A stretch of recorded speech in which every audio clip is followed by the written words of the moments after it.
Марк бәян иткән яхшы хәбәр. Беренче бүлек. Аллаһы улы Гайса Мәсих хакындагы яхшы хәбәрнең башы.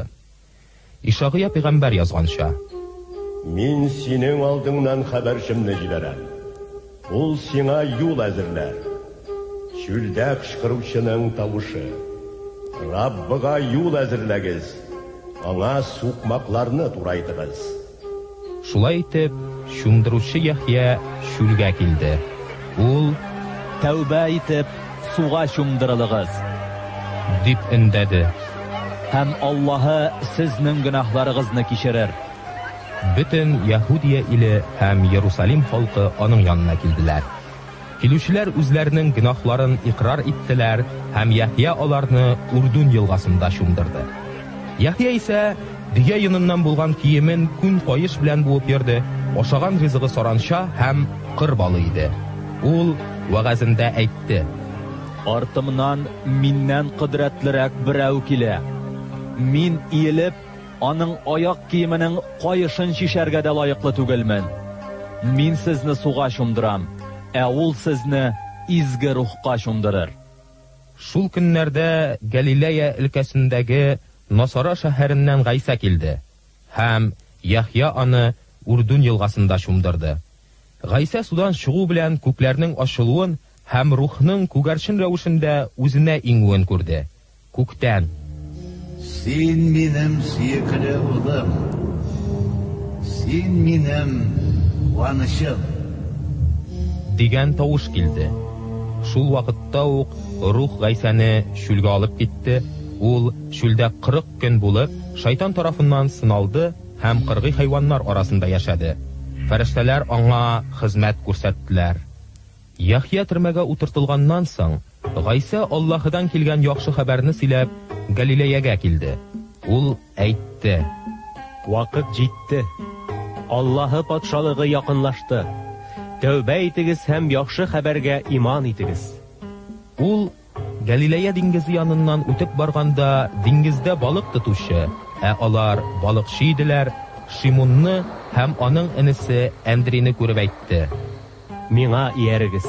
Мин сезне кешеләр тотучы итәрмен. Алар шунда ук ятмәләрен калдырып аңа иярделәр. Гайса бераз баргач Зебедей улы Якубны һәм аның энесе Яхьяны күрде. Алар көймәдә ятмәләрен төзәтәләр иде. Һәм ул шунда ук аларны чакырды. Алар исә аталары Зебедейне ялчылары белән бергә көймәдә калдырып, аның артыннан киттеләр. Капернаумга килгәч, шимбә көн туу белән Гайса һәм аның шәкертләре гыйбадәтханәгә бардылар. Һәм Гайса өйрәтә башлады. Аның өйрәтүенә барысы да хайран калдылар, чөнки ул канунчылар кебек түгел, бәлки хакимлеге булган кеше кебек өйрәтте. Шушы вакытта гыйбадәтханәгә эчендә шакшы рух булган кеше килеп керде һәм кычкырды: Асаралы Гайса, сиңа бездән нәрсә кирәк? Син безне һәлак итәргә килдеңме? Мин синең кем икәнеңне беләм. Син Аллаһның изгесе. Әмма Гайса шакшы рухка боерды: Эндәшмә, чык аңардан. Шакшы рух кешене калтыратып, көчле тавыш белән кычкырып чыкты. Барысы да таң калдылар һәм бер-береннән сораша башладылар: Бу нәрсәне аңлата икән? Бу ниндидер куәтле яңа тәгълимат булса кирәк. Бу кеше шакшы рухларга буйра, һәм алар аңа буйсыналар. Аның хакындагы хәбәр бик тиз арада бөтен Галилея тирәсендәге җирләргә таралды. Якуб һәм Яхья белән бергә гыйбадәтханәдән чыккач ук, алар Шимон белән Әндри йортына юнәлделәр. Шимонның кайнанасы кызышып авырып ята иде. Бу хакта Гайсәгә керү белән әйттеләр. Гайса аның янына килде һәм кулыннан тотып аңа торырга булышты. Аның кызышуы бетте һәм ул табын әзерли башлады. Инде кич җитеп кояш баегач, Гайсәгә барлык авыруларны, җинле кешеләрне китерделәр. Бөтен шәһәр халкы Шимон һәм Әндри өенең ишек төбенә җыелды. Гайса күп кешеләрне төрле авырулардан савыктырды һәм күп җиннәрне куып чыгарды. Әмма җиннәр аның кем икәнен белгәнгә күрә Гайса аларга сөйләргә рөхсәт итмәде. Иртәгесен яктырганчы ук Ул торып аулак урынга китте. Анда дуга кылды. Иптәшләре белән Шимон аны эзләп киттеләр һәм Гайсаны табып, Барысы да сине эзлиләр. диделәр. Китик башка урыннарга, күрше авыл, шәһәрләргә, миңа анда да яхшы хәбәрне сөйләргә кирәк. Мин шуның өчен килдем бит. Диде Гайса. Гайса шулай җиннәрне куып, гыйбадәтханәләрдә яхшы хәбәрне сөйләп, бөтен Галилея җирендә йөрде. Бер көнне махау шире белән авыручы бер кеше килде һәм Гайса каршында тезләнеп үтенеп сорады. Әгәр теләсәң, мине тазарта алыр идең. Гайса кызганып, кулын сузып, аңа кагылды һәм әйтте. Әйе, телим. Тазарын. Аның махавы шунда ук бетте һәм ул тазарынды. Гайса каты кисәтеп. Кара аны. Берәүгә дә берни сөйләмә. Ләкин руханига бар. Ул үзе сине карасын. Барысына да терелүең билгесе итеп, син Муса канунында таләп ителгән курбан бүләген китер. Дип аны шунда ук җибәрде. Әмма ул китү белән булган хәл хакында бөтен җирдә сөйләп йөрде. Шунлыктан Гайса ачыктан-ачык йөри алмады. Ул шәһәрләрдән читтә, аулак урыннарда булды, әмма анда да аның янына бөтен яктан килделәр. Икенче бүлек. Гайса берничә көннән Капернаумга әйләнеп кайткач, аның өйдә булуы хакында хәбәр таралды. Халык шул кадәр күп җыелды ки, хәтта тышта ишек алдында да урын җитмәде. Гайса аларга яхшы хәбәр сүзен сөйләде. Аның янына 4 кеше паралич суккан кешене күтәреп алып килде. Әмма халык арасыннан үтә алмаганлыктан, алар Гайса булган урында түбәне тишеп, паралич суккан кешене ятагы белән бергә шул тишек аша төшерделәр. Гайса аларның ышануларын күреп, паралич суккан кешегә әйтте. Бала, синең гөнаһларың кичерелде. Анда берничә канунчы утыра иде. Алар үзара уйлаштылар. Ул нәрсә сөйли? Бу бит күфер сүз. Гөнаһларны Аллаһыдан башка кем кичерә ала? Гайса шунда ук рухы белән аларның уйларын белеп, аларга әйтте. Ни өчен сезнең күңелегездә шундый уйлар? Паралич суккан кешегә ничек дип әйтергә җиңелрәк? Синең гөнаһларың кичерелде дипме, әллә тур, ятагыңны алып кайтып кит дипме? Хәзер сез Адәм улының җирдә гөнаһларны кичерергә хакимлеге барлыгын белерсез. Мин сиңа әйтәм. Гайса паралич суккан кешегә мөрәҗәгать итте. Тур, ятагыңны ал да өеңә кайт. Ул торды һәм шунда ук ятагын алып барысының күз алдында чыгып китте. Моңа бөтенесе дә таң калдылар һәм Аллаһыны данлап әйттеләр. Безнең мондый хәлне әле күргәнебез булмады. Гайса тагын Галилея диңгезе ярына чыкты. Бөтен халык аңа килде һәм ул аларны өйрәтте. Үтеп барышлый салым җыя торган урында утыручы Халфай улы Левине күреп, аңа әйтте. Минем артымнан бар. Ул торып аның артыннан китте. Менә Гайса Леви өенә ашка килде. Өстәл артында Гайса һәм аның шәкертләре белән бергә күп санлы салым җыючылар һәм башка гөнаһлылар утырды. Шундыйлар Гайса белән йөрүчеләр арасында күп иде. Фарисейлар арасындагы канунчылар аның гөнаһлылар һәм салым җыючылар белән бергә ашаганын күреп, аның шәкертләренә әйттеләр. Ничек ул салым җыючылар һәм гөнаһлылар белән бергә ашап эчә? Гайса моны ишетеп аларга әйтте. Табиб сәламәт кешеләргә түгел, авыруларга кирәк. Мин тәкъва кешеләрне түгел, гөнаһлыларны чакырырга дип килдем. Көннәрдән бер көнне шумдыручы Яхьяның шәкертләре һәм фарисейлар ураза тотканда, кешеләр Гайса янына килеп сорадылар. Ни өчен Яхьяның һәм фарисейларның шәкертләре ураза тоталар? Ә синең шәкертләрең ураза тотмыйлар. Гайса аларга әйтте.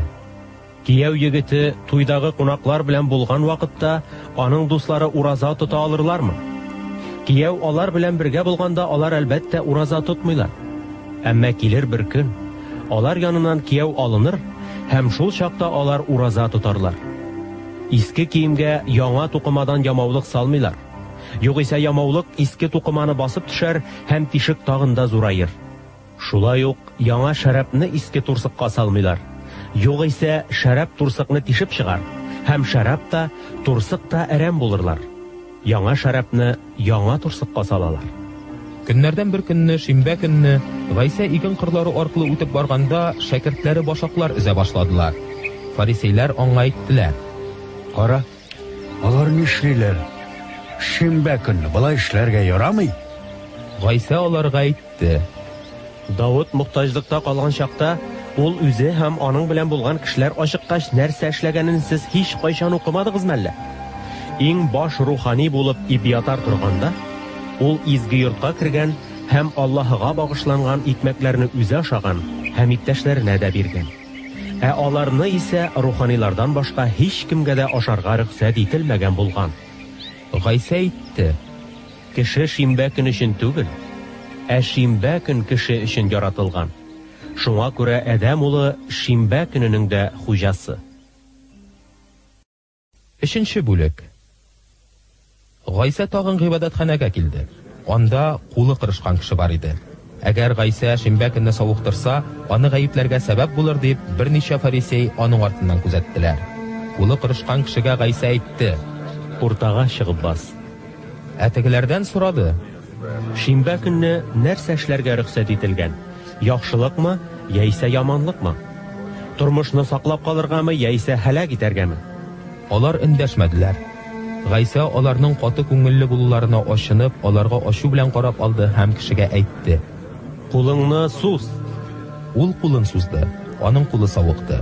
Фарисейлар киттеләр һәм шунда ук Хирут патша тарафдарлары белән бергә Гайсаны һәлак итү хакында киңәш кырдылар. Гайса үзенең шәкертләре белән Галилея диңгезенә таба юнәлде. Аңа Галилеядан һәм Яһудиядән күп санлы халык иярде. Аның эшләгән эшләре хакында ишетеп, Иерусалимнан да, Идумаядан да, Урдун аръягыннан да, Тур һәм Сидон тирәләреннән дә күп халык килде. Халык үзен кысмасын дип, Гайса шәкертләренә көймәне әзер тотарга кушты. Күп кешеләрне савыктырган булганга, ширдән интеккән кешеләр аңа кагылыр өчен аның янына этешеп-төртешеп киләләр иде. Эшләрендә шакшы рухлар булганнар да аны күрү белән каршына йөз түбән ягылып: Син Аллаһның улы! дип кычкырдылар. Әмма Гайса аларны үзенең кем булуы хакында сөйләүләреннән катгый тойды. Гайса тауга менеп үзе сайлаганнарны янына чакыртып китертте. Булар үзе белән бергә булыр өчен һәм аларны яхшы хәбәр сөйләргә, җиннәрне аның вәкаләте белән куып чыгарырга дип кешеләр янына җибәрер өчен сайлаган 12 кеше иде. Менә ул 12 шәкерт. Гайса Питер дип атаган Шимон, Зебедей улы Якуб һәм аның энесе Яхья. Гайса аларны Буаниргис, ягъни күк күкрәү уллары дип атады. Андрей, Филипп, Бартоломай, Маттай, Томас, Халфай улы Якуб, Таддай, көрәшүче Шимон һәм Гайсага хыянат итәчәк Яһуд Искариот. Гайса кире өйгә кайтты. Анда тагын шундый күп төркем җыелды ки, хәтта алар ашап алырга да өлгермәделәр. Туганнары бу хакта ишеткәч, акылдан язган икән бу дип уйлап, аны кишләп алып китәргә килделәр.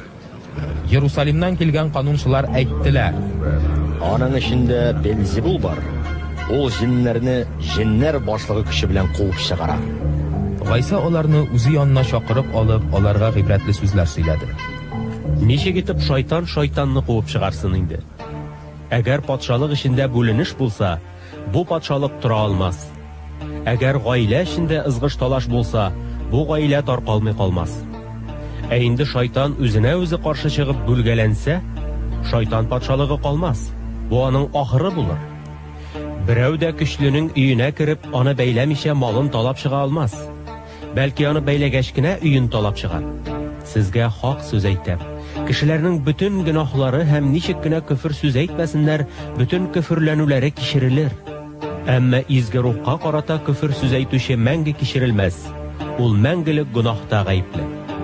Кайберәүләр аның эчендә шакшы рух бар дип әйткәнгә күрә Гайса шулай сөйләде. Шул вакытта Гайсаның анасы белән энеләре килделәр һәм тышта торган килеш аны чакырттылар. Янында утырган халык арасыннан берәүләр аңа әйттеләр: Сине тышта әниең һәм энеләрең көтә. Кем минем анам һәм туганнарым? Диде Гайса аларга җавап итеп, һәм үзе тирәли утырганнарга карап әйтте: Менә минем анам һәм туганнарым. Аллаһы ихтиярын үтәүчеләр миңа ир туганда, кыз туганда ана да булалар. 4-нче бүлек. Гайса Галилея диңгезе буенда кешеләрне тагын өйрәтә башлады. Аның тирәсенә төркем җыелганга күрә, ул кимәгә утырды. Кимә исә диңгездә иде, ә халык яр буенда калды.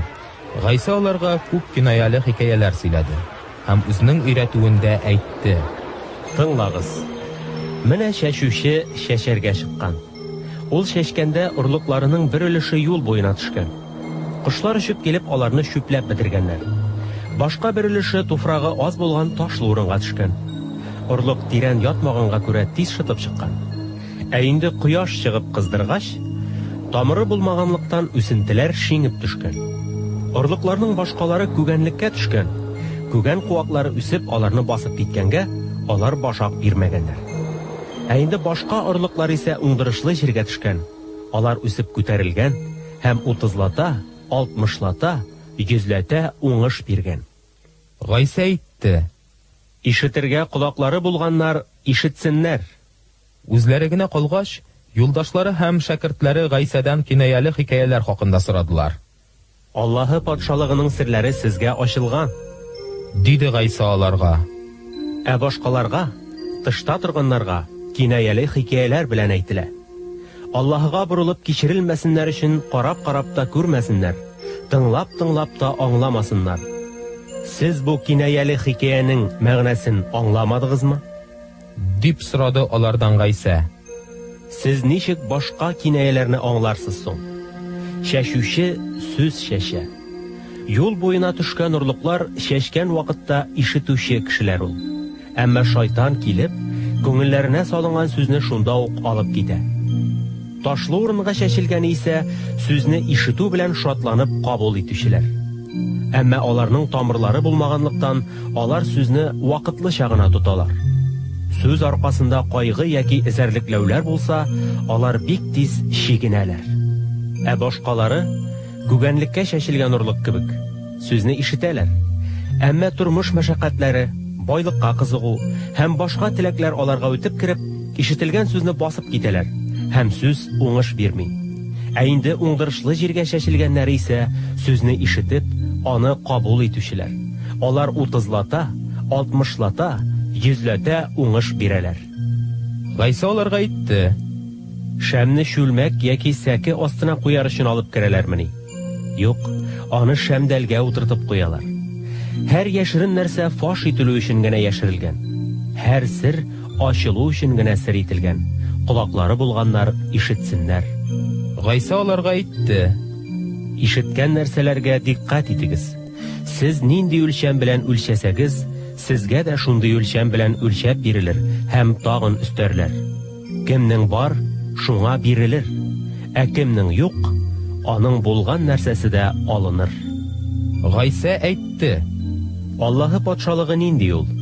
Ул булай булыр. Кеше җиргә орлык шәшә. Төнлә йоклап, көндезен тора, ә орлык шытып чыгып өскә үрмәли. Ул кеше моның ничек булуын белми дә. Җир үзеннән үзе уңыш бирә, башта сабак үстерә, аннары башагы, аннары башак тулы орлык була. Ә инде ашлык өлгерү белән кеше кулына урак ала, чөнки ашлык уру вакыты җиткән була. Гайса әйтте. Аллаһы патшалыгын безгә нәрсә белән чагыштырырга һәм ничек итеп тасвирларга икән? Ул горчица орлыгы кебек. Җиргә шәшкән вакытта ул җирдәге бөтен орлыклардан да кичкенәрәк. Ә инде шәшелгәч, ул шытып чыгып бөтен үсемлекләрдән дә зуррак булып үсәр. Аңардан шундый зур ботаклар үсеп чыгар, хәтта аның күләгәсендә кошлар оякыра алырлар. Халык аңлый алганга кадәр Гайса шундый гыйбрәтле сүзләр сөйләде. Башкача ул берни дә сөйләмәде, ә инде шәкертләре белән үзләре генә калган чакта аларга барын да аңлатып сөйләде. Шул көнне кичен Гайса шәкертләренә әйтте. Әйдәгез әле күлнең аръягына чыгыйк. Халыкны тараткач, алар Гайса булган көймәгә утырып, аның белән юлга кузгалдылар. Анда башка көймәләр дә бар иде. Көчле давыл күтәрелде һәм дулкыннар көймәгә бәрелүдән аның эченә су тула башлады. Гайса исә көймәнең арткы өлешендә башын мендәргә салып йоклый иде. Шәкертләре аны уятып: "Устаз, батабыз бит. Бу сине борчымыймы?" диделәр. Ул торып җилне тыйды, ә диңгезгә әйтте: Шаулама, тынычлан. Җил туктады һәм тынлык урнашты. Ни өчен сез шундый куркак? Сезнең һаман иманыгыз юкмы? Диде Гайса аларга. Аларны курку басты һәм бер-беренә: Кем соң ул? Җил дә, диңгез дә аңа буйсына иш. Диештеләр. 5-нче бүлек. Алар Галилея диңгезе аръягындагы Герәсә җиренә килеп туктадылар. Гайса кимәдән төшкәч үк каберләр арасыннан чыккан бер җенле кешене очратты. Ул кеше каберләр арасында яши иде. Аны хәтта чылбырлар белән дә бәйләп куя алмаганнар. Чөнки күп тапкырлар аяк-кулларын чылбырлар белән бәйләсәләр дә, ул бары бер чылбырларны өзә һәм быгауларны вата торган булган. Берәү дә аны җиңә алмаган. Ул көне-төне бер туктаусыз каберләр арасында һәм тауларда үзен ташлар белән бәреп кычкыра торган булган. Ерактан ук Гайсәне күреп, ул аның янына йөгереп килде һәм аякларына егылып каты тавыш белән кычкырды: Аллаһы Тәгаләнең улы Гайса, миннән сиңа ни кирәк? Аллаһы хакы өчен синнән ялварам. Газаплама мине! Ул шулай әйтте, чөнки Гайса аңа: Шакшы рух, бу кешенең эченнән чык, дигән иде. Исемең ничек? Дип сорады аннан Гайса. Без бик күрәү. Шуңа күрә минем исемем Гаскәр. Дип җавап бирде тегесе, һәм аларны бу җирдән куып җибәрмәвен үтенеп сорады. Тау битендә зур дуңгыз көтүе утлап йөри иде. Безне дуңгызларга җибәрче. Biz аларның эченә керербез. Дип ялвардылар шакшы рухлар. Гайса рөхсәт иткәч, кеше эченнән чыккан шакшы рухлар дуңгызлар эченә керделәр һәм дуңгыз көтүе текә ярдан диңгезгә ташланып батып үлде. Ә дуңгызларның саны 2000-гә якын иде. Көтүчеләр качып китеп бу хакта шәһәрдә һәм аның тирәсендәге авылларда сөйләп йөрделәр. Ә анда яшәүчеләр исә ни булганын карарга дип Гайса янына килделәр. Эчендә җеннәр булган кешенең киенгән һәм акылына килгән хәлдә утыруын күреп куркып калдылар. Вакыйганы күргән кешеләр җенле кеше һәм дуңгызлар белән ни булганы хакында сөйләп бирделәр. Шуннан соң алар Гайсаның бу урыннан китүен үтенә башладылар. Гайса кемәгә утырган чакта, элек җенле булган кеше Гайса белән бергә барырга теләвен әйтте. Әмма ул рөхсәт итмәде. Бар, өеңә кайтып туганнарыңа Раббының сине ничек кызгануын һәм синең өчен нәрсә эшләгәнен сөйлә, диде Гайса. Ул кеше китеп, Гайсаның аның өчен нәрсә эшләгәне хакында 10 калада сөйләп йөрде, һәм барысы да моңа таң калдылар. Гайса кимәдә кире икенче як ярга чыккач, яр буенда аның янына тагын күп халык җыелды. Гыйбадәтхана башлыкларыннан берсе, Яхир исемлесе, аны күрү белән янына килеп Гайсаның аякларына ягылды һәм ялварып сорады: Минем кызым үлем хәлендә ята. Килеп аның өстенә кулларыңны куйчы. Ул саугыр һәм яшәр иде. Гайса аның белән китте. Аңа һәр яктан кысрыклап күп халык ияреп барды. Бер хатын 12 ел буе кан китүдән җәфаланган булган. Бик күп табибларда дәваланган, бөтен байлыгын сарыф итсә дә файдасын күрмәгән. Хәле тагын да начарайган икән. Ул Гайса хакында ишетеп, аның киеменә генә булса да кагылсам, савыгыр идем, дип уйлаганга, халык арасына кереп, арттан килеп Гайсаның киеменә кагылды. Шунда ук аның кан агуы туктады һәм ул үзенең тулысынча савыгуын тойды. Гайса үзеннән көч чыкканын тоеп, халыктан сорады: Минем киемемә кем кагылды? Халыкның ничек кысрыклавын күреп торасың бит. Ә син кем кагылды дип сорыйсың? Диделәр шәкертләре. Әмма ул моны эшләүчене күзләре белән эзли бирде. Куркуыннан калтырап төшкән хатын үзе белән ни булганын аңлап, халык арасыннан чыкты һәм Гайса алдына егылып дөресен сөйләп бирде. Кызым, ышануың сине савыктырды. Имин йөр, исән сау бул, диде аңа Гайса. Гайса бу сүзләрне әйткән арада гыйбадәтхана башлыгының өеннән килеп әйттеләр: Синең кызың үлде. Остазны бүтән борчыма. Әмма Гайса аларның сүзләрен ишетеп башлыкка әйтте: Курыкма, тик ышан гына. Гайса Питердән, Якубтан, Якубның инесе Яхьядан башка һич кемгә үзе белән барырга рөхсәт итмәде.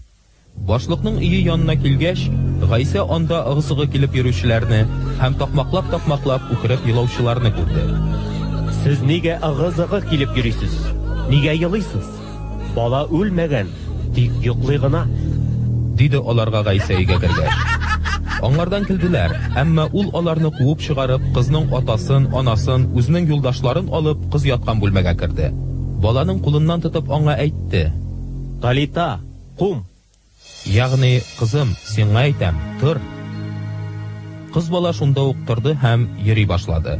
Аңа 12 яшь иде. Барысы да күргәннәреннән хәйран калдылар. Гайса бу хакта һич кем белергә тиеш түгеллеген кисәтеп әйтте. Кызны исә ашатырга кушты. 6-нчы бүлек. Гайса шул урыннан китеп шәкертләре белән бергә үзе яшәгән шәһәргә кайтты. Шимбә көнне Гайса гыйбадәтханәдә өйрәтте. Аны тыңлаган һәммәсе: Бу аңа кайдан килгән икән? Нинди тирән акыл бирелгән? Аның куллары белән шундый кудрәтле эшләр эшләнә бит. Дип таң калдылар. Ул Балтастасы, Мәрьямнең улы, Якубның, Юсуфның, Яһудның һәм Шимонның абыйсы түгелмесең? Аның сеңлеләре безнең арабызда түгелмесең? Диделәр. Алар аны кире кактылар. Пәйгамбәр һәр җирдә дә ихтирам ителә. Тик үз ватанында, үз туганнары һәм гаиләсе тарафыннан гына хөрмәт күрми. Диде аларга Гайса. Шуңа күрә ул анда бер генә дә кудрәтле эш күрсәтә алмады. Фақат эшләренә кулларын куеп, берничә авыру кешене савыктырды. Аларның ышанмаулары аны гаҗәпләндерде. Гайса авылдан авылга күчеп өйрәтеп йөрде. Ул үзе янына 12 шәкертен чакырып, аларга шакшы рухларны куып чыгарга вакалат биреп, икшәрләп кешеләр янына җибәрде. Юлга үзләре белән юл таягыннан башка икмәк тә, биштәр дә, акча да алмаска, аяк киемнәре кияргә кушты һәм: Үзегез белән алмаш күлмәк алмагыз, диде. Нинди йортка керсәгез, ул урыннардан киткәнче шул йортта калыгыз, диде ул аларга. Әгәр берәр җирдә сезне кабул итмичә тыңлап та тормасалар, ул чакта ул урыннан киткәндә, аларга каршы шаһидлек билгесе итеп аякларыгыздагы тузанны кагып төшерегез. Һәм алар китеп, кешеләрне тәүбә итәргә өндәп йөрделәр. Күп җиннәрне куып чыгардылар һәм зәйтүн мае сөртеп, күп авыру кешеләрне савыктырдылар. Гайсаның исеме киң танылгач, ул хакта Хирут патшага да ишетелде. Кайберәүләрнең сөйләвенчә, бу үледән терелеп торган шумдыручы Яхья, шуңа күрә аның кудрәтле эшләр күрсәтергә куәте бар. Башкалары сөйләвенчә, ул Ильяс, бүтәннәре исә борынгыда булган пәйгамбәр кебек бер пәйгамбәр ул дигәннәр. Әмма Хирут тыңлап торып әйтте: Ул шумдыручы Яхья. Мин аның башын кистердем. Әмма ул үледән терелеп торды. Хирут үзенең абыйсы Филиппның хатынына Хирудиягә иләнгәнлектән Яхьяны кулга алып төрмәгә утыртырга әмер биргән иде. Чөнки Яхья Хирутка: Сиңа абыеңның хатыны белән яшәргә ярамый, дип әйткән иде. Шуның аркасында Хирудия аңа нәфрәт итеп, аны үтертергә теләгән, әмма берни эшли алмаган. Яхьяның тақва һәм изге кеше булуын белгәнгә, Хирут аннан курка һәм яклап килә иде. Аның сүзләре патшаны борчыса да, ул аны рәхәтләнеп тыңлый иде. Хирут үзенең туган көне уңайы белән зур дәрәҗәле түрәләрне, гаскәр башлыкларын һәм Галилея өлкәннәрен аш мәҗлесенә чакыргач, Хирудиягә җай чыкты. Анда Хирудияның кызы да килгән иде. Аның биюе Хирутка һәм аның кунакларына бик ошады. Патша аңа: Ни теләсәң, барын да миннән сора, барын да бирермен, диде. Һәм ул ант итеп әйтте: Хәтта патшалыгымның яртысын сорасаң да, сиңа бирермен. Кыз барып анасыннан сорады: Миңа нәрсә сорарга? Яхья пәйгамбәрнең башын сора, диде тегесе. Ул шунда ук патша янына барып: Шумдыручы Яхьяның башын хәзер үк тәлинкәгә салып китерүеңне телим, дип таләп итте. Патша зур кайгыга төшсә дә, кунаклары алдында ант иткәч, аңа каршы килергә батырчылык итмәде. Ул шунда ук сакчысын Яхьяның башын китерергә кушып төрмәгә җибәрде. Ул анда барып, Яхьяның башын кисте һәм аны тәлинкәгә салып кызга китереп бирде. анысы исә анасына тапшырды. Яхьяның шәкертләре бу хакта ишетеп, аның гәүдәсен килеп алдылар һәм кабергә салдылар. Рәсүлләр Гайса янына әйләнеп кайтып, эшләгән эшләре һәм өйрәтүләре хакында бәйнә-бәйнә сөйләп бирделәр. Ул аларга әйтте: Ә хәзер берәр аулак җиргә барып, ялгыз гына бераз ял итеп алыгыз. Чынлап та, кешеләр берсе артыннан берсе килгәнгә күрә, аларга ашап алырга да вакыт калмый иде. Алар көймәгә утырып, үзләре генә аулак урынга киттеләр. Әмма көймәгә утырган чакта, кешеләрнең күбесе аларны таныдылар. Һәм тирә-яктагы барлык шәһәрләрдән килгән кешеләр яр буйлап йөгерә-йөгерә алар барасы урынга иртәрәк килеп җиттеләр. Гайса ярга чыккач, зур халык төркемен күрде һәм аларны кызганды. Чөнки алар көтүчеләре булмаган сарыклар кебек иде. Ул аларны күп нәрсәләргә өйрәтә башлады. Вакыт соң иде инде, һәм шәкертләре аның янына килеп әйттеләр: Бу кеше йөрми торган урын, вакыт та соң инде. Җибәр аларны, якын тирәдәге авылларга барып, үзләренә ашарга сатып алсыннар. Сез аларны үзегез ашатыгыз, диде Гайса. Әллә үзебезгә барып, алар өчен 1-200 динарлык икмәк сатып алыргамы? Диделәр алар. Сездә күпме икмәк бар? Барып карагыз әле, диде ул. Алар карагач җавап бирделәр: 5 икмәк һәм 2 балык. Гайса шәкертләренә халыкны төркемнәргә бүлеп яшел чирәмгә утыртырга кушты. Алар 100-әр һәм 50-шәр кешегә бүленеп тезелешеп утырдылар. Гайса 5 икмәкне, 2 балыкны алды да күккә карап шөкранә кылды һәм икмәкне сындыргалап, халыкка өләшер өчен шәкертләренә бирде. Ул 2 балыкны да һәммәсенә бүлеп бирде. Алар барысы да ашап туйдылар.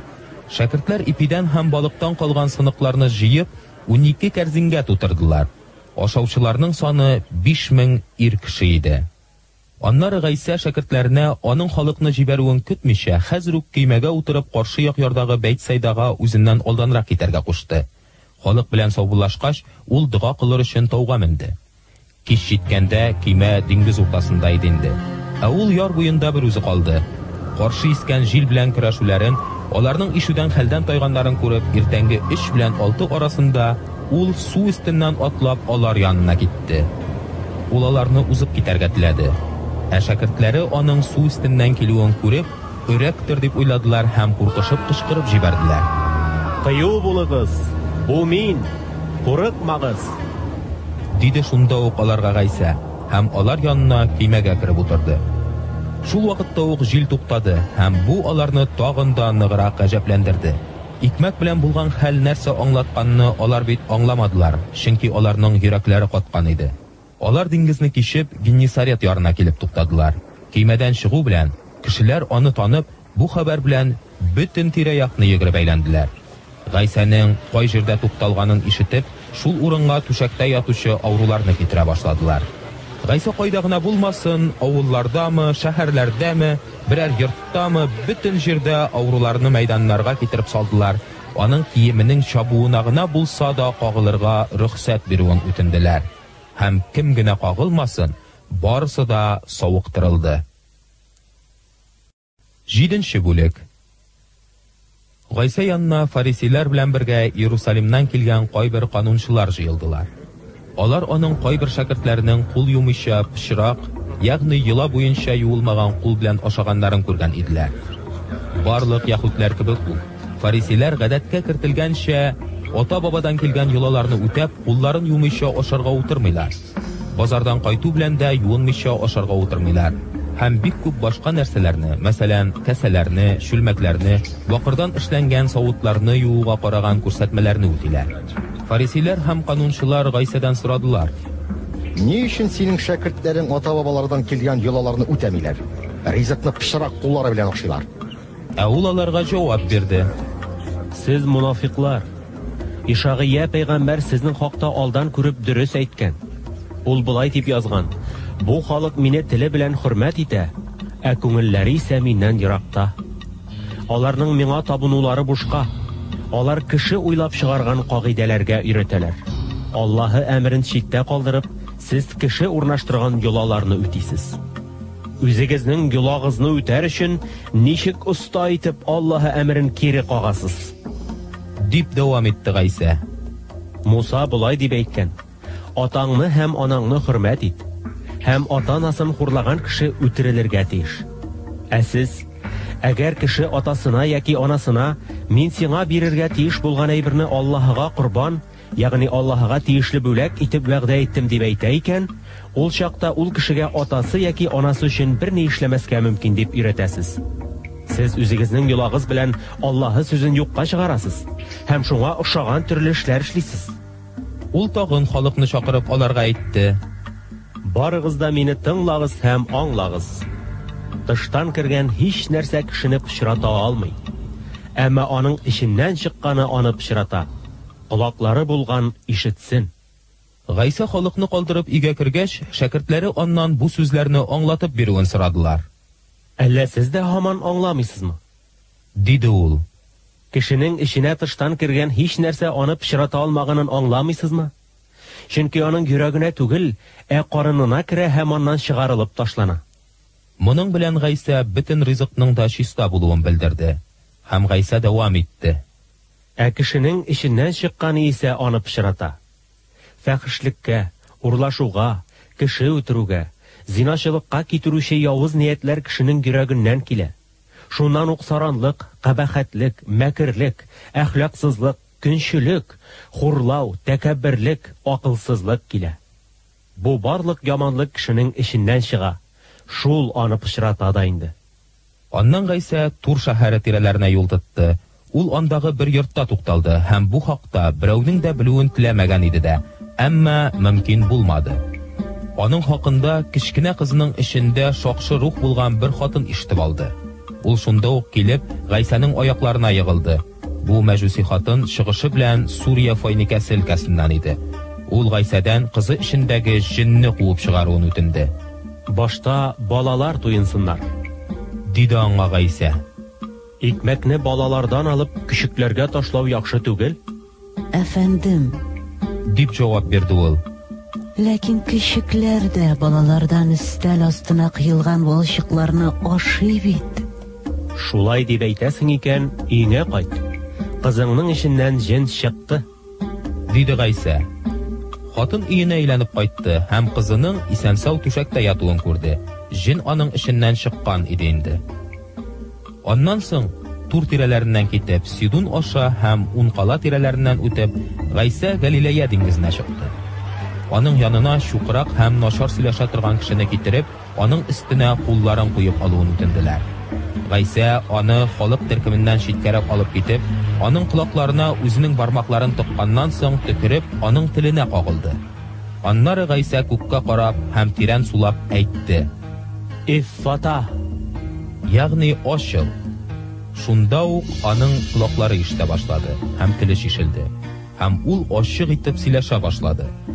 Гайса кешеләргә бу хакта берәүгә дә сөйләмәскә кушты. Әмма ул тыйган сайын алар тагын да күбрәк сөйләп йөрделәр. Аларның гаҗәпләнүләренең шиге булмады. Бөтен нәрсәне дә ул яхшы итеп эшли. Чукраклар ишетәләр һәм телсезләрнең теле ачыла, диделәр алар. 8нче бүлек. Ул көннәрдә тагын күп кеше җыелды. Аларның ашарларына ризыклары юк иде. Шәкертләрен чакырып Гайса әйтте: Кешеләрне кызганам. Алар минем белән инде 3 көн буе, ашарларына бер нәрсәләре юк. Әгәр мин аларны ач килеш өйләренә кайтарып җибәрсәм, юлда хәлсезләнерләр. Чөнки аларның кайберләре ерактан килгәннәр. Барысын да туендырыр өчен чүлдә шул кадәр икмәкне кайдан алыйк соң? дип сорадылар шәкертләре. Сездә ничә икмәк бар? дип сорады Гайса. 7, диделәр алар. Шуннан соң Гайса халыкка утырырга кушты. 7 икмәкне алып, Аллаһыга шөкранә кылгач, икмәкне сындыргалады һәм халыкка өләшү өчен шәкертләренә бирде. Алар икмәкне өләшеп чыктылар. Аларның берничә балыклары да бар иде. Гайса шөкранә кылгач, аларны да өләшергә кушты. Кешеләр ашап туйдылар һәм шәкертләре калган сыныкларны җыеп 7 кәрзингә салдылар. Ашаучыларның саны 4000-гә якын иде. Гайса аларны иләренә кайтарып җибәрде, үзе шунда ук шәкертләре белән көймәгә утырып Далманута җирләренә китте. Фарисейлар килеп Гайса белән бәхәсләшә башладылар. Аны сынарга теләп, алар күктән илаһи билге күрсәтүен таләп иттеләр. Гайса авыр сулап аларга әйтте: Бу буын кешеләре ни өчен илаһи билге таләп итә икән? Сезгә хак сүз әйтәм. Бу кешеләргә илаһи билге бирелмәячәк. Ул аларны калтырып тагын кимәгә утырды һәм икенче як ярга йөзеп китте. Шәкертләре үзләре белән икмәк алырга оныткан булганнар. Кимәдә аларның бер икмәкләре генә бар иде. Гайса аларга кисәтеп әйтте: Карагыз аны. Фарисейлар ашыткысыннан һәм Херод ашыткысыннан сакланыгыз. Ә шәкертләре үзара: Ул безнең икмәгебез булмаганга шулай әйтә. Дип сөйләнделәр. Гайса моны белеп аларга әйтте: Сез ни өчен икмәгегез юклыгы турында сөйләшәсез? Сез берни дә аңламыйсызмы? Сез һич нәрсә төшенмисезме? Йөрәкләрегез катканмы? Күзләрегез бар, сез күрмисезме? Колакларыгыз бар, сез ишетмисезме? Әллә хәтерләмисезме? Мин 5 икмәкне 5000-гә бүлеп биргәндә сез калган сыныкларны җыеп ничә кәрзингә тутырдыгыз? 12 дип җавап бирделәр. Ә инде 7 икмәкне 4000-гә бүлгәндә калган сыныкларны ничә кәрзин тутырып җыйдыгыз? 7 дип җавап бирделәр. Әллә сез һаман төшенмәдегезме? Диде Гайса. Алар Бәйтсайдага килделәр. Кешеләр Гайса янына бер сукырны китереп, өстенә кулларын куеп алуын үтенделәр. Гайса сукырны җитәкләп авылдан чыгарды. Аның күзләренә төкереп һәм башына кулларын куеп сорады: Берәр нәрсә күрәсеңме? Ул карарга тырышты һәм әйтте: Мин кешеләрне күрәм. Алар агачлар булып күренәләр, ләкин алар йөриләр. Гайса аның күзләренә тагын кулларын тидергәч, ул текәлеп карады һәм ачык итеп күрә башлады. Авылга кире барма, дип Гайса аңа өенә кайтырга кушты. Гайса үзенең шәкертләре белән Филипп Кайсариясе шәһәре тирәсендә урнашкан авылларга китте. Юлда барганда ул шәкертләреннән сорады: Кешеләр мине кем дип белә? Берәүләр сине шумдыручы Яхья, башкалары Ильяс, ә кайберләре исә пәйгамбәрләрнең берсе дип исәплиләр. Диделәр алар. Ә сез мине кем дип беләсез? Дип сорады ул алардан. Син Мәсих? Дип җавап бирде Питер. Гайса аларга үзе хакында беркемгә дә сөйләмәскә кушты. Гайса Адәм улының күп газаплар чигәргә, аксакаллар, баш руханилар һәм канунчылар тарафыннан кире кагылырга һәм үтерелергә, әмма 3 көннән соң терелеп торырга тиешлеге турында шәкертләренә сөйли башлады. Бу хакта Гайса ачык итеп сөйләде. Шунда Питер аны читкәрәк чакырып, аңа каршы әйтә башлады. Ләкин Гайса борылып шәкертләренә карады һәм Питерны шелтәләде. Кит янымнан, шайтан! Синдә Аллаһы уйлары түгел, ә кешенеке. Үзе янына шәкертләрен һәм халыкны чакырып Гайса әйтте: Кем минем арттан барырга тели, үз-үзеннән баш тартсын. Үзенең хачын алып миңа иярсен. Үзенең тормышын саклап калырга теләүче тормышын югалтыр. Ә инде ул тормышын минем хакка һәм яхшы хәбәр хакына югалтса, тормышын саклап калыр.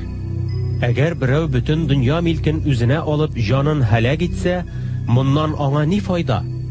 Кеше нәрсә биреп үзенең җанын кайтарып ала алыр икән? Кем бу иманы булмаган һәм гөнаһлы кешеләр арасында миннән һәм минем сүзләремнән гәрләнә, үзенең изге фәрештәләре белән атасының балкып торган шөһрәте белән килгән вакытта, Адәм улы да ул кешедән гәрләнер. 9-нчы бүлек. Гайса әйтте: Сезгә хак сүз әйтәм. Монда басып торучыларның кайберләре Аллаһы патшалыгының кудрәт белән килгәнен күргәнче үлемне татымаячаклар. 6 көннән соң Гайса Питерны, Якубны һәм Яхьяны үзе белән алып биек тауга менде. Алар анда үзләре генә иделәр. Гайсаның тышкы кыяфәте аларның күз алдында үзгәреп китте. Аның киемнәре ялтырап, җир йөзендә һич кем агарта алмаслык дәрәҗәдә күз чагылдырырлык ак төскә керде. Шәкертләр алдында Ильяс белән Муса пәйгамбәрләр хасил булды, һәм алар Гайса белән сөйләштеләр. Һәм Питер Гайсага әйтте: Устаз, безнең монда булуыбыз нинди яхшы. 3 чатыр корыйк. Берсен сиңа, берсен Мусага, берсен Ильяска. Ул бу сүзләрне нәрсә дип әйтергә дә белмәгәнлектән әйтте. Чөнки шәкертләр шул кадәр куркып калган иде. Шул вакытта болыт төшеп, аларны каплады һәм болыт эченнән: "Бу минем сөекле улым. Аны тыңлагыз" дигән сүзләр ишетелде. Шәкертләр тиз-тиз як-якларына каранып алдылар. Әмма яннарында Гайсадан башка беркемне дә күрмәделәр. Таудан төшкәндә Гайса аларга ни күргәннәрен Адәм улының үледән терелеп торуына кадәр берәүгә дә сөйләмәскә кушты. Алар моны үтәделәр, әмма үзара аның үледән терелеп тору дигәне нәрсәне аңлата икән дип сөйләштеләр. Гайсадан сорадылар: "Канунчылар ни өчен башта Ильяс килергә тиеш дип әйтәләр?"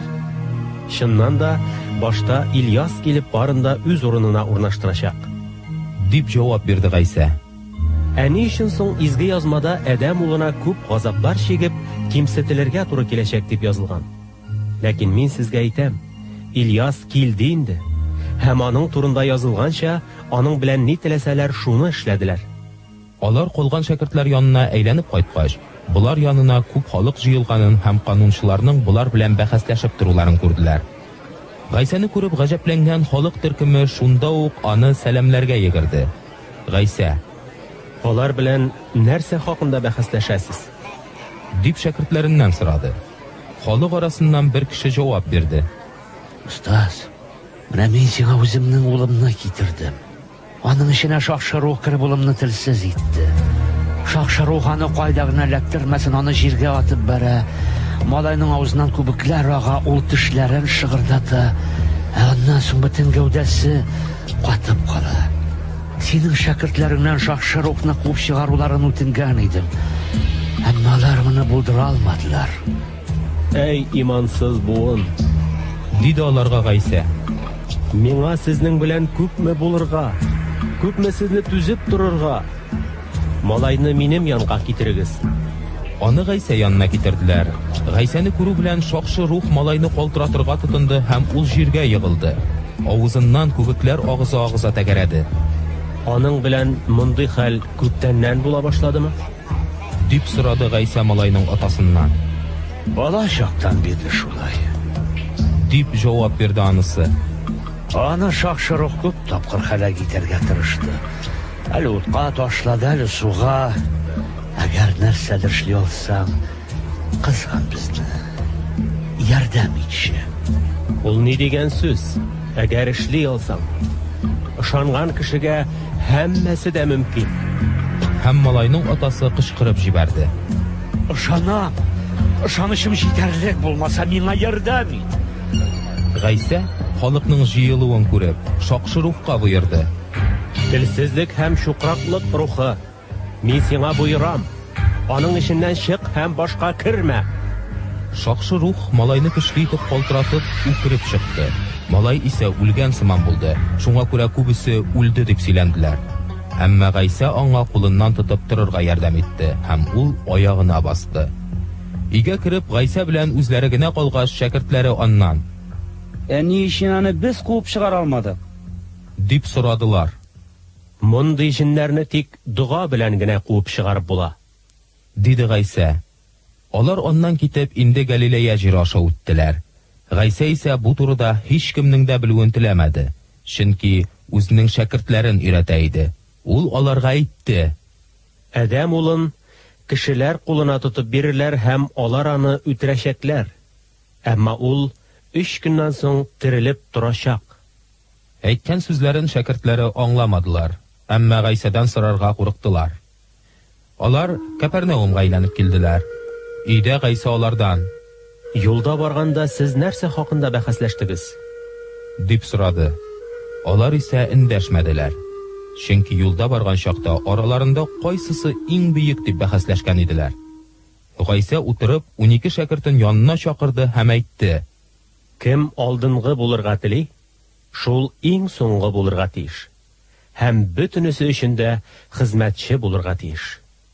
Гайса урталарына бер баланы бастырып кочаклап алды һәм шәкертләренә әйтте: "Шушындый балаларның берсен минем хакка кабул иткән кеше мине кабул итә. Ә мине кабул иткән кеше мине генә түгел, бәлки мине җибәрүчене кабул итә. Устаз, диде Яхья. Без бер кешенең синең исемеңне кулланып, җиннәрне куып чыгаруын күрдек. Безнең белән бергә йөрмәгәнгә күрә, без аңа туктарга куштык. Гайса җавап бирде. Аны туктатмагыз. Минем исемемнән кудрәтле эш булдыра алган кеше мине начар сүзләр белән тиз генә хурламас. Безгә каршы булмаган кеше безнең яклы. Сезгә хак сүз әйтәм. Кемдә кем Мәсихнеке булуыгыз өчен сезгә эчәргә дип бер чынаяк су бирә, ул әҗреннән мәхрүм калмаячак. Әмма миңа иман итүче бу кичкенәләрнең берсен юлдан яздыручыны муенына тегермән ташын асып диңгезгә ташласалар, аның өчен яхшырак булыр иде. Әгәр кулың сине вәсвәсәгә төшерсә, аны чабып төшер.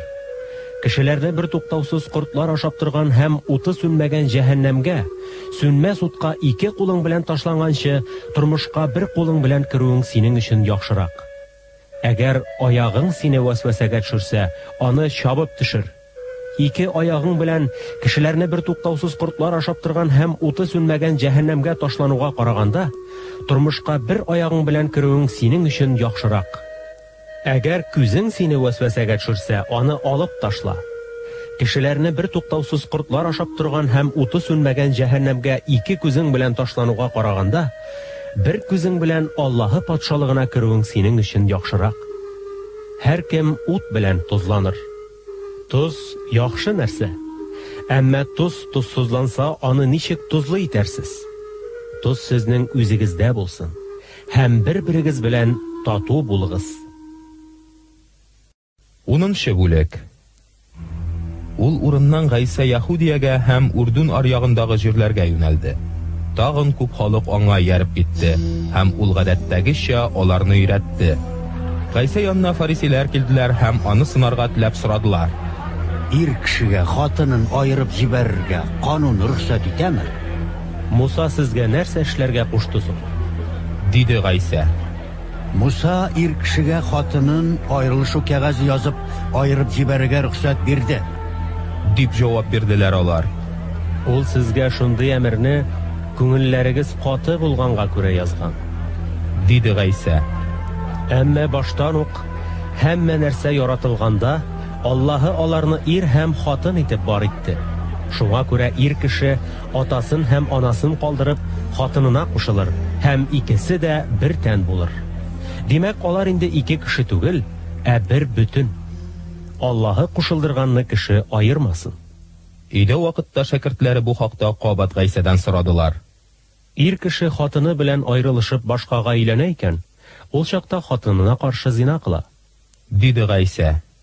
Шулай ук хатын кеше дә иреннән айрылып башкага кияүгә чыкса, иренә каршы зина кыла. Фатихалау өчен кулларын куйсын дип Гайса янына кешеләр балаларны алып килделәр. Шәкертләре исә аларны шелтәләделәр. Моны күреп, Гайсаның ачуы килде һәм ул шәкертләренә әйтте: Балаларга минем янга килергә ирек бирегез. Аларга комачауламагыз. Чөнки Аллаһы патшалыгы менә шундыйларныкы. Сезгә хак сүз әйтәм. Аллаһы патшалыгын балалар кебек кабул итмәгән кеше анда кермәячәк. Һәм ул балаларны кочаклап, өсләренә кулларын куеп, аларны фатихалады. Гайса юлга чыккач, янына бер кеше йөгереп килде һәм аның каршында тез чүгеп сорады: Игелекле устаз, мәңгелек тормышны мирас итеп алу өчен миңа нәрсә эшләргә кирәк? Ни өчен син мине игелекле дип атыйсың? Диде Гайса. Бар тик Аллаһы гына игелекле. Аның әмерләрен син беләсең. Кеше үтермә, зина кылма, урлама, ялган шаһидлек итмә, ялганлама, атаңны һәм анаңны хөрмәт ит. Устаз, мин буларның барысын да яшьтән үк үтәп килдем. Дип җавап бирде тегесе. Гайса аңа карады һәм ул аның күңеленә хуш килде. Ул аңа әйтте: Сиңа тик бер нәрсә җитми.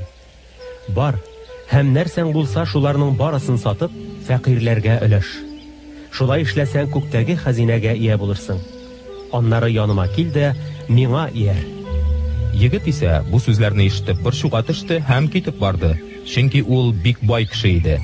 Гайса исә як-ягына карап шәкертләренә әйтте: Байлыгы булганнарга Аллаһы патшалыгына керү ничек кыен. Аның бу сүзләре шәкертләрен бик тә гаҗәпләндерде. Әмма Гайса кабатлап әйтте: Дусларым, Аллаһы патшалыгына керү ничек кыен.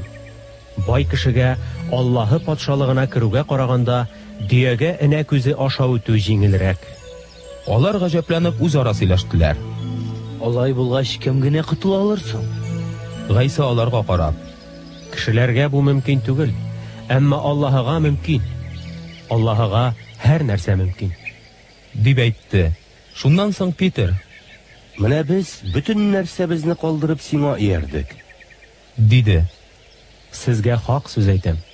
Йортын яки агай-инеләрен, яки апа-сеңелләрен, яки ата-аналарын, яки балаларын, яки басуларын минем хакка һәм яхшы хәбәр хакына калдырган һәр кем, хәзерге вакытта 100 тапкыр күбрәк йортлар, агай-инеләр, апа, сеңелләр, аналар, балалар, басулар һәм әлбәттә эзәрлекләүләр дә алачак. Ә инде киләчәк дөньяда мәңгелек тормышка ия булачак. Әмма беренче булганнарның күбесе ахыргы булырлар, ә ахыргылары исә беренче булырлар. Алар Иерусалимга бара торган юлдан баралар иде. Гайса алда барды. Шәкертләре хайран калган хәлдә, ә артларыннан баручылар куркынган хәлдә иделәр. Гайса 12 шәкертен читкә чакырып, үзе белән нәрсә буласы хакында сөйли башлады.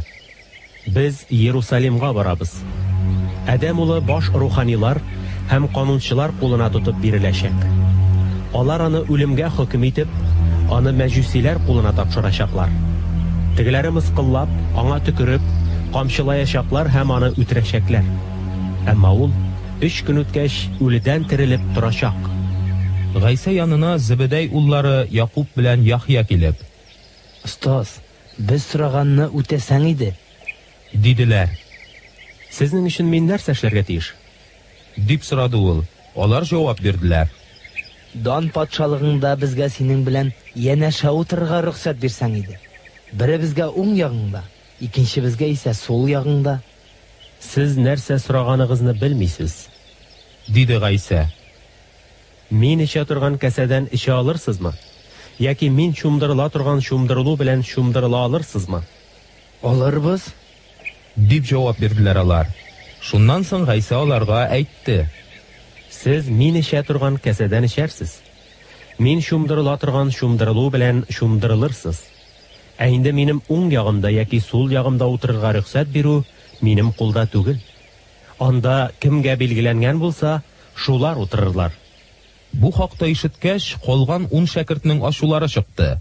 Әмма Гайса аларны чакырып алып әйтте: Сез беләсез, халык җитәкчеләре дип исәпләнгәннәр халыклар өстеннән хакимлек итәләр. Бөекләр халыкларны үз куллары астында тота. Ләкин сездә алай булмасын. Сезнең арагызда бөек булырга теләүче башкаларга хезмәтче булсын.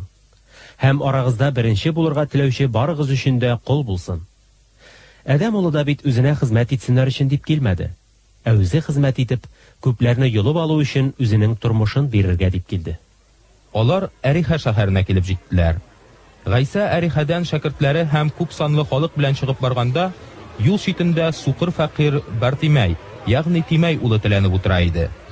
Насаралы Гайсаның үтеп баруы хакында ишетеп, ул кычкырып җибәрде: Давыт улы Гайса, кызган мине! Күпләре аның эндәшмәвен таләп иттеләр. Әмма сукыр тагын да көр тавыш белән кычкырды: Давыт улы, кызган мине! Гайса баруыннан тукталып әйтте: Чакырыгыз аны. Курыкма, ул сине чакыра. Дип сукырны чакырдылар. Бартимей исә үз киемен салып ташлап сикереп торды да Гайса янына йөгереп килде. Синең өчен нәрсә эшләвемне телисең? Дип сорады аннан Гайса. Остаз, күзләрем күрсен иде, диде сукыр кеше. Бар, сине ышануың сауыктырды, диде Гайса. Ул шунда ук күрә башлады һәм Гайсәгә ярып китте. 11-нче бүлек. Алар Иерусалимга якынлашканда, инде Бәйтфәгидән һәм Бәйтәниядән ерак түгел, Зәйтүн тау янында Гайса 2 шәкертен чакырып, аларга әйтте: Алда күренгән авылга барыгыз. Анда керү белән бәйдәгә һич кем атланмаган яшь ишәкне күрерсез. Аны бәйдән ычкындырып монда алып килегез. Әгәр берәрсе сез нәрсә эшлисез дип сораса, ул хуҗага кирәк. ул аны тиздән кайтарып бирер дип җавап бирегез.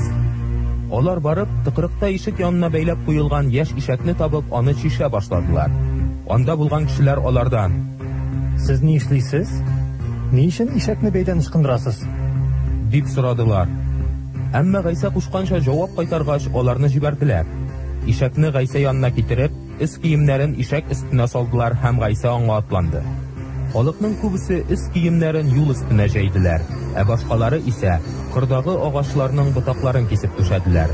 Һәм алда баручылар да, арттагылары да кычкырдылар: Хош янна! Раббы исеме белән килүче мөбарәк! Атабыз Давудның киләчәк патшалыгы мөбарәк! Күкләрдә хош янна! Гайса Иерусалимга кереп, Аллаһы йортына юнәлде. Барында карап чыккач, инде соң булганга 12 шәкерте белән бергә Бәйт-Фәгигә әйләнеп кайтты. Икенче көнне алар Бәйт-Фәгидән чыккач, Гайсаның карыны ачты. Ерактагы инҗир агачын күреп, ул җимеше булмасмы дип аның янына килде.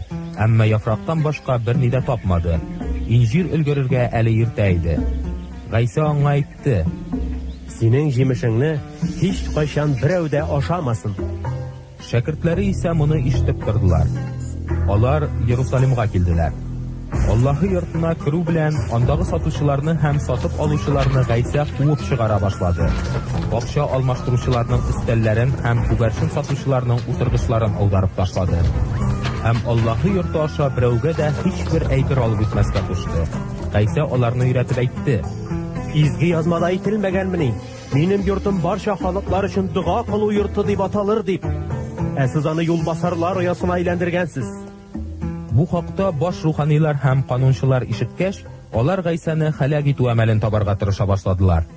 Чөнки бөтен халык аның өйрәтүен таң калып тыңлаганга күрә, алар аннан курыктылар. Кич җиткәч, Гайса шәкертләре белән шәһәрдән китте. Икенче көнне иртә белән инҗир агач яныннан үтеп барганда, алар аның очыннан алып тамырына тикле кырып төшкәнен күрделәр. Питер исә кичәгесен ни булганын исенә төшереп Гайсага әйтте: Остаз, кара әле, син каргаган инҗир агачы кырып төшкән.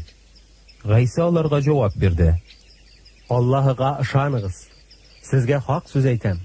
Әгәр кемдә кем бу тауга күтәрелеп диңгезгә ташлан дип әйтсә, һәм күңеленнән һич тә шикләнмичә әйткән сүзләренең үтәләчәгенә ышанса, шулай булачак.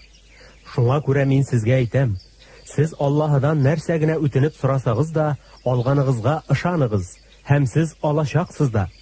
Һәм дуга кылып торган чакта, берәрсенә карата үпкәгез булса, күктәге атагыз сезнең гөнаһларыгызны кичерсен өчен үзегез дә һәммәсен кичерегез. Ә инде кичермәсәгез, күктәге атагыз да сезнең гөнаһларыгызны кичермәс. Алар тагын Иерусалимга килделәр. Гайса Аллаһы йортының ишек алдысы буйлап йөргән чакта, аның янына баш руханилар, канунчылар һәм аксакаллар килделәр. Синең буларны эшләргә нинди хокукың бар? Буларны эшләргә сиңа кем вакалат бирде? Дип сорадылар алар. Мин сезгә бер сорау бирәм, диде Гайса. Әгәр сез җавап бирсәгез, мин дә буларны нинди вакалат белән эшләүемне әйтермен. Яхьяның суга чумдыруы күктән идеме яки кешеләрдәнме? Җавап бирегез. Алар үзара: Әгәр Аллаһыдан дип әйтсәк, ул чакта ул, ни өчен сез аңа ышанмадыгыз дип әйтә. Кешеләрдән дип әйтергә мәллә. Диештеләр. Барча халык төркеме Яхьяны пәйгамбәр дип исәпләгәнгә күрә, халыктан курыктылар. Шуңа күрә: Белмибез, дип җавап кайтардылар. Алай булгач, мин дә сезгә буларны нинди вакалат белән эшләүемне әйтмим, дип җавап бирде Гайса. 12-нче бүлек. Гайса аларга гыйбрәтле хикәя сөйли башлады. Бер кеше йөзем бакчасы утырткан. Аны кыйма белән әйләндереп алганнан соң, чокыр казып, йөзем изү өчен махсус урын әзерләгән. Бакчаны саклау өчен манара торгызган һәм йөзем үстерүчеләргә бакчасын куллану өчен биреп, үзе чит якларга китеп барган. Уңыш җыяр вакыт җиткәч, йөзем бакчасыннан үз өлешен алырга дип, үзенең хезмәтчесен җибәргән. Әтегеләре исә аны тотып кыйнаганнар һәм буш кул белән кайтарып җибәргәннәр. Инде икенче хезмәтчесен җибәргән, ләкин аның башын яралаганнар, мыскыл иткәннәр. Тагын берсен җибәргән, аны үтергәннәр. Башкаларын да җибәреп караган. Кайсысын кыйнаганнар, кайсысын үтергәннәр. Аның иң соңгы бер генә кешесе, сөекле улы калган. Һәм минем улымны хөрмәт итәрләр дип уйлап, аны җибәргән. Әмма йөзем үстерүчеләр үзара бу варис, әйдәгез аны үтерик, һәм аңа каласы мирас безнеке булыр дип сөйләшкәннәр. Алар аны тотып үтергәннәр һәм йөзем бакчасына чыгарып ташлаганнар. Инде йөзем бакчасының хуҗасы нәрсә эшләр? Ул әйләнеп кайткач, йөзем үстерүчеләрне үтерер һәм йөзем бакчасын башкаларга бирер. Изге язмада төзүчеләр яраксыз дип кире каккан таш иң мөһим почмак ташы булды. Бу Раббы тарафыннан эшләнде һәм безнең алда гаҗәп нәрсә дигәнне әллә сез укымадыгызмы? Гыйбрәтле хикәянең үзләре турында икәнен аңлап, яһуд башлыклары Гайсаны кулга алырга теләделәр. Әмма халыктан курыктылар. Шуңа күрә алар аны калдырып китеп бардылар. Аннан соң Гайса янына ул берәр бәйләнерлек сүз әйтмәсме дип, фарисейләрне һәм Хирут тарафдарларын җибәрделәр. Алар килеп әйттеләр: Стас, синең дөрес кеше булуыңны без беләбез. Кешеләрнең синең хакта нәрсә уйлаганнары сиңа мөһим түгел. Кешенең иҗтимагый тормышына игътибар итмисең, әмма Аллаһ юлына хакыйкать буенча өйрәтәсең. Әйтче, Кайсарга салым түләүне канун рөхсәт итәме, әллә юкмы? Безгә түләргәме соң, әллә түләмәскәме? Аларның икейөзлеләнүләрен белеп Гайса әйтте: Сез нигә мине сыныйсыз? Миңа динар күрсәтегез әле. Аңа динар бирделәр һәм Гайса алардан сорады: Монда кемнең сурәте һәм кемнең исеме? Кайсарныкы?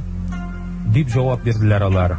Һәм Гайса аларга әйтте: Кайсарныкын Кайсарга, Аллаһыныкын Аллаһыга бирегез. Аның бу җавабына алар таң калдылар. Гайса янына үлеләрнең терелүен инкар итүче саддукилар килде һәм аннан менә нәрсә хакында сорадылар. Остаз, Муса канунда безгә, әгәр берәүнең бер туганы бала тудырмаган килеш үлеп китеп, хатыны калса, ул бу тул хатынны үзенә алсын һәм үлгән бер туганының буынын дәвам иттерсен дип язган. 7 бер туган булган. Беренче сөйләнгән һәм баласы булмыйча үлеп киткән. Аның хатынын икенче туганы үзенә алган, ләкин бала калдырмыйча үлеп киткән. Өченчесе белән дә нәкъ шулай булган. 7 агайыны арасында берсе дә тукым калдыра алмаган. Барысыннан соң хатын үзе дә үлеп киткән. Үлеләр терелгән вакытта ул хатын аларның кайсысының хатыны булачак? 7се дә аның ире булган бит. Сез ничек ялгышасыз? Диде аларга Гайса. Беләсезме ни өчен алай? Чөнки сез изге язманы да, Аллаһы кудрәтендә белмисез. Үлгәннәр терелеп торганда алар өйләнмәячәкләр дә, кияүгә дә чыкмаячаклар. Алар күктәге фәрештәләрдәй булачаклар. Ә инде үлгәннәрнең терелеп тору мәсьәләсенә калсак, Муса китабының янып торган күгән агачы хакындагы өлешендә Аллаһының "Мин Ибраһим Аллаһысы, Исхак Аллаһысы һәм Якуб Аллаһысы" дигәнен укымадыгызмы? Аллаһы үлеләр Аллаһысы түгел, бәлки тереләр Аллаһысы. Сез бик тә ялгышасыз.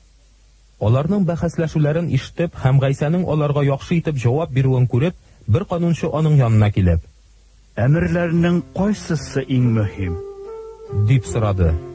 Иң мөһим әмер, дип җавап бирде Гайса. Тыңла, Исраил. Раббы Аллаһыбыз бердән бер Раббы. Раббы Аллаһыңны бөтен йөрәгең, бөтен җаның, бөтен акылың һәм бөтен көчең белән ярат. Ә менә икенчесе, якыныңны үзеңне яраткан кебек ярат. Бу әмерләрдән дә бөегрәге юк. Яхшы әйттең, остаз. Диде канунчы. Аллаһы бердән бер, һәм аннан башка илаһ юк дип син дөрес әйттең. Аны бөтен йөрәгең, бөтен уйларың һәм бөтен көчең белән ярату, һәм якыныңны үзеңне яраткан кебек ярату, бөтен курбан итеп чалынган хайваннардан да, курбан итеп яндырылган бүләкләрдән дә мөһимрәк. Аның акыл белән җавап бирүен күреп Гайса әйтте: Син Аллаһы патшалыгыннан ерак түгелсең. Моннан соң бер кеше дә Гайсадан нәрсә дә булса сорарга батырчылык итмәде. Аллаһы йортында өйрәткәндә Гайса әйтте: Мәсихне Давуд улы дип канунчылар ничек әйтә алалар? Изге рух белән илһамланып Давуд үзе Раббы Аллаһы минем Раббыма әйтте: «Мин дошманнарыңны салганчы синең аякларың астына утыр минем уң ягымда» дип әйткән. Давыт үзе аны Раббым дип атый. Шулай булгач, ничек итеп ул аның улы була ала? Күп халык аны хозурлык белән тыңлады. Халыкка насихат биреп Гайса әйтте: Канунчылардан сакланыгыз. Алар озын киемнәр киеп йөрүне, җыелыш мәйданнарында үзләрен ихтирам итеп сәламләүне, гыйбадәтханәләрдә иң яхшы урыннарда утыруны, мәҗлесләрдә иң түрдә утыруны яраталар. Алар хәйләләп тол хатыннарның йортларын үзләренә алалар. Кешеләр күрсен дип узак итеп дуга кылалар. Мондыйлар тагын да катырак хөкемгә тартылачаклар. Гайса садака сандыгы янына утырган килеш халыкның акча салуын күзәтеп торды. Байларның күбесе күп итеп салды. Шунда бер фәкыйрь тол хатын килеп, 2 вак акча, 1 кыдрант салды. Гайса шәкертләрен чакырып аларга әйтте: Сезгә хак сүз әйтәм. Бу фәкыйрь тол хатын акча салган кешеләрнең барысына караганда да күбрәк салды. Садака сандыгына салучыларның барысы да үзләреннән артканын салдылар. Ә ул фәкыйрь була торып, үзендә булганнарның барысын, яшәү өчен кирәк булганнарның бөтенесен дә салды. 13-нче бүлек. Гайса Аллаһы йортыннан чыгып барганда, шәкертләренең берсе аңа әйтте: Остаз, карале, нинди зур ташлар, нинди матур биналар. Син бу зур биналарны күреп таң калдыңмы?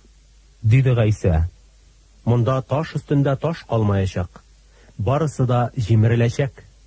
Гайса Зәйтүн тавында Аллаһы йорты каршында утырган чакта, Питер, Якуб, Яхья, Андрей аның белән бер үзләре калгач сорадылар: Безгә әйтче, бу хәлләр кайчан булачак? Буларның тиздән гамәлгә ашачагын нинди билге аша беләчәкбез? Гайса әйтте: Сак булыгыз. Сезне алдамасыннар. Күпләр минем исемем белән килеп, мин ул дип әйтерләр, һәм күпләрне алдарлар. Сез якындагы сугышлар тавышын һәм ерактагы сугышлар хакында хәбәрләр ишеткәндә курыкмагыз. Шулай булырга тиеш тә. Әмма бу әле ахыры түгел. Халык халыкка, патшалык патшалыкка каршы чыгар, урыны белән җир тетрәүләр, ачлык булыр. Булар тулгак тоту газапларының башлануы гына. Сез исә әзер торыгыз. Сезне мәхкәмәләргә тапшырып хөкем итәрләр һәм гыйбадәтханәләрдә кыйнарлар. Сез минем аркада минем хакта шаһидлек бирү өчен патшалар һәм идарәчеләр каршына басарсыз. Әмма ахыры килеп җиткәнче бөтен халыкларга да яхшы хәбәр таратылырга тиеш. Сезне хөкемгә тапшыру өчен алып барганда исә нәрсә әйтербез дип хафаланмагыз. Шул сәгатьтә сезгә нәрсә бирелсә, шуны сөйләгез. Сез үзегез түгел, ә Аллаһы рухы сөйләр. Туганны, ата үзенең баласын үлемгә тапшырыр, ә балалар ата-аналарына каршы чыгып, аларны үтертерләр. Минем өчен барысы да сезне нәфрәт итәр, әмма ахырга тикле чыдаган кеше кутылыр. Әмма сез ташландык хәлдә калдыручы ширканыч нәрсәнең торырга тиеш түгел урында булуын күргәч, бу сүзләрне укыган кеше аңласын. Яһудия җирендә булганнар тауга качсыннар. Өй түбәсендә булганнар әйберләрен алырга дип өйгә төшеп тормасын. Кырда булганнар үз киемнәрен алырга өйләренә кайтмасыннар. Ул көннәрдә йөкле хатыннарга һәм бала имезүчеләргә кайгы. Булар кышка туры килмәсен иде дип дуга кылыгыз. Ул көннәрдә иң баштан ук Аллаһы дөньяны булдырган көннән алып, бүгенге көнгә кадәр булмаган һәм булмаячак афәт килер. Әгәр Раббы ул көннәрне кыскартмаса, һич кем исән кала алмас иде. Әмма үзе сайлаган кешеләре хакына Раббы ул көннәрне кыскартты. Әгәр сезгә шул вакытта кара, Мәсих менә монда, яки ул анда дип әйтсәләр, ышанмагыз. Чөнки ялган мәсихләр һәм ялган пәйгамбәрләр килерләр. Әгәр килеп чыкса, сайланганнарны алдау өчен галәмәтләр һәм мугҗизалар күрсәтерләр. Әмма сез сак булыгыз. Барысы хакында мин сезгә алдан әйттем. Ләкин ул көннәрдә афәттән соң кояш каралыр, ай яктыртмас, күкләрдән йолдызлар коелыр һәм күк кодрәтләре селкетелер. Шунда бөек кодрәт һәм балкып торган дан белән болытларда килүче Адәм улын күрерләр. Шул вакыт ул фәрештәләрне җибәреп җирнең 4 почмагыннан, җир читеннән алып күккә кадәр үзе сайлаганнарны җыяр. инжир агачыннан гыйбрәт алыгыз. Аның ботаклары бөрүләнеп яфрак ярган чакта, сез тиздән җәйнең җитәчәген беләсез. Монда да нәкъ шулай. Уларның гамәлгә ашуын күргәндә шуны белерсез. Ул вакыт якын, инде ишек төбендә. Сезгә хак сүз әйтәм. Бу буын алышынырга өлгермәс, булар һәммәсе дә гамәлгә ашыр. Күк һәм җир юкка чыгачак. Әмма минем сүзләрем һич кайчан юкка чыкмаячак.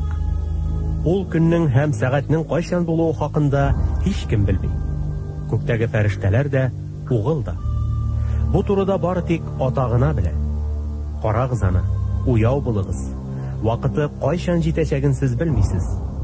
Юлга чыккан кеше үзенең йортын хезмәтчеләренә калдырып, аларның һәр кайсына аерым эш кушып, капка сакчысына уяу торырга буйра. Шуңа күрә сез уяу булыгыз. Йорт хуҗасының кайчан әйләнеп кайтуын белмисез бит. Кич беләнме, төн уртасындамы, тәүге әтәч кычкыргандамы яисә иртәгесенме? Көтмәгәндә кайтып, ул сезне йоклаган килеш тапмасын. Мин сезгә әйткәннәремне кешеләрнең барысына да әйтәм. Уяу булыгыз. 14-нче бүлек. 2 көннән соң коткарылу һәм теше күмәч бәйрәме буласы иде. Баш руханилар һәм канунчылар Гайсаны хәйлә белән кулга алып үтерү әмәлен эзләделәр. Халык арасында фитнә килеп чыкмасын өчен бәйрәм вакытында булмасын, диделәр алар. Гайса Бәйтәниядә Махаулы Шимонның өендә ашап утырган чакта бер хатын алебастр савытка салынган бик кыйммәтле саф хуш исле нарт майы алып килеп, савытын ватып майны аның башына кыйды. Кайберләре ачуланып үзара әйтештеләр. Бу майны нигә алай ярам итәргә? Аны 300-дән артык динарга сатып, акчасын фәкыйрьләргә өләшергә була иде бит. Һәм алар аны шелтәләделәр. Әмма Гайса әйтте: "Калдырыгыз аны. Нигә аны борчыйсыз? Ул минем өчен яхшы эш эшләде. Фәкыйрьләр һәр вакыт сезнең белән бар, һәм сез аларга теләгән вакытыгызда яхшылык күрсәтә алырсыз. Ә мин сезнең белән һәр вакыт булмам. Ул хәленнән килгәнен эшләде. Минем тәнемне алдан майлап, күмәргә әзерләде. Сезгә хак сүз әйтәм. Яхшы хәбәр дөньяның кайсы гына почмагында таратылмасын. Бу хатынны искә алып, аның нәрсә эшләгәне хакында сөйләячәкләр." Шунда Яһуд Искариот, 12 шәкертнең берсе, Гайсәгә хыянат итәргә ниятләп, баш руханилар янына барды. Алар аны тыңлагач, шатланышып аңа акча бирергә сүз куештылар. Һәм ул Гайсәне аларның кулына тапшырырга уңай очрак эзли башлады. Теше күмәч бәйрәменең 1-нче көнендә, коткарылу бәрәнен чала торган көндә, Гайсәдән шәкертләре сорадылар: "Коткарылу бәйрәме ашын синең өчен кая барып әзерләүебезне телисең?" Ул 2 шәкертен җибәреп аларга әйтте: "Шәһәргә барыгыз. Сезгә су шүлмәге күтәреп кайтучы кеше очрар. Аның артыннан барыгыз. Һәм ул кергән өйнең хуҗасына: 'Остаз синнән шәкертләрем белән коткарылу бәйрәме ашын кайсы бүлмәдә ашыйк?' дип сорый" дип әйтегез.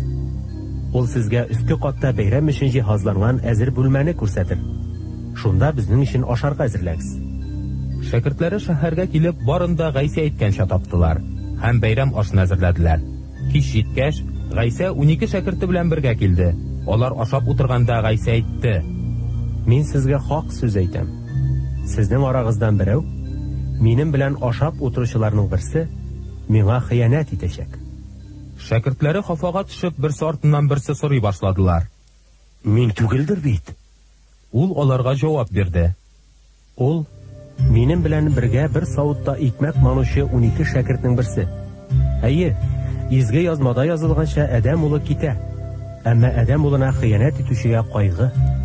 Ул кеше бөтенләй дә тумаган булса, аның өчен яхшырак булыр иде." Алар ашаган чакта, Гайса икмәк алып Аллаһыга шөкранә итте һәм аны сындырып шәкертләренә бирде. "Алыгыз. Бу минем тәнем", диде ул. Касаны алып, ул Аллаһыга шөкранә итте һәм аларга бирде. Барысы да аннан эчтеләр. Ул аларга әйтте: "Бу күпләр өчен түгелә торган минем каным. Ул Аллаһы килешүен раслый торган кан. Сезгә хак сүз әйтәм. Аллаһы патшалыгында яңа шәраб эчәчәк көн җитми торып, мин инде йөзем җимеше шәрабын эчмәячәкмен." Алар мәдхия җырлаганнан соң Зәйтүн тауына киттеләр. Гайса аларга әйтте: "Сез барыгыз да изге язмада Көтүчене һәлак итәрмен һәм сарыклар таралышырлар дип язылганча, ышанычыгызны югалтачаксыз. Әмма мине үледән терелтеп торгызылганнан соң, сез Галилеяга килгәнче, мин анда булырмын. Барысы ышанычларын югалтсалар да, мин югалтмам. Дип каршы төште Питер. Сиңа хак сүз әйтәм.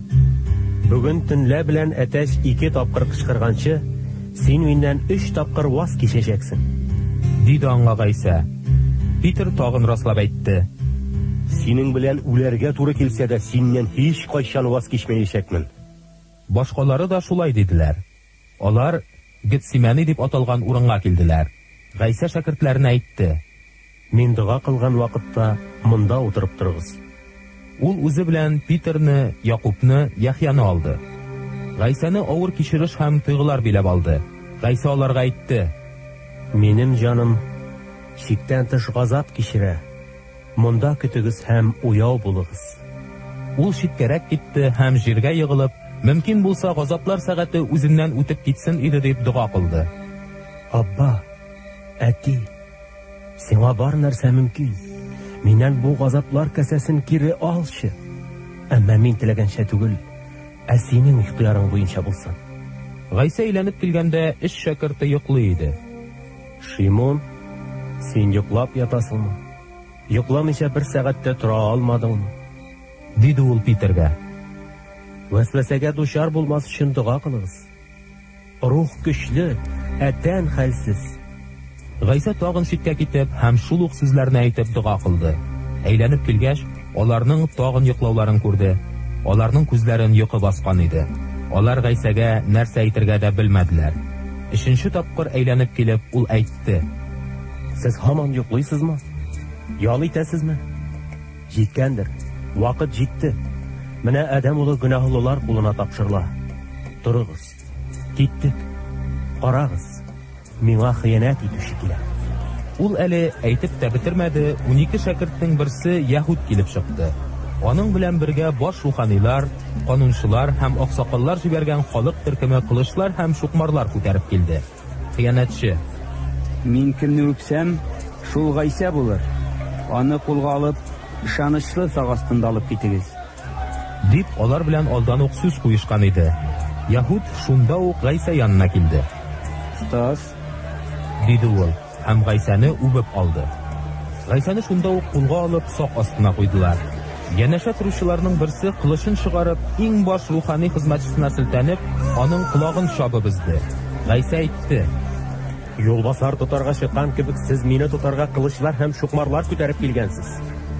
Мин һәр көнне Аллаһы йортында өйрәткәндә, сез дә анда идегез, һәм сез мине кулга алмадыгыз. Әмма изге язмаларда язылганнар тормышка ашсын.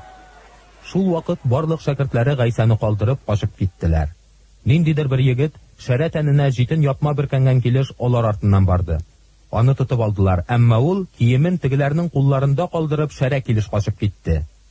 Гайсаны иң баш рухани янына алып килделәр. Анда барлык баш руханилар, аксакаллар һәм канунчылар җыелдылар. Питер исә алардан арттарак калып, иң баш руханиның ишек алдына кадәр Гайса артыннан барды. Ул анда учак янында хезмәтчеләр белән бергә җылынып утырды. Баш руханилар һәм бөтен югары киңәшмә Гайсаны үлемгә тапшыру өчен аңа каршы шаһитлек эзләделәр, әмма таба алмадылар. Күпләр аңа каршы ялган шаһитлек бирделәр, әмма аларның күрсәтмәләре туры килмәде. Шул вакытта мондый ялган шаһитлек бирүчеләр табылды.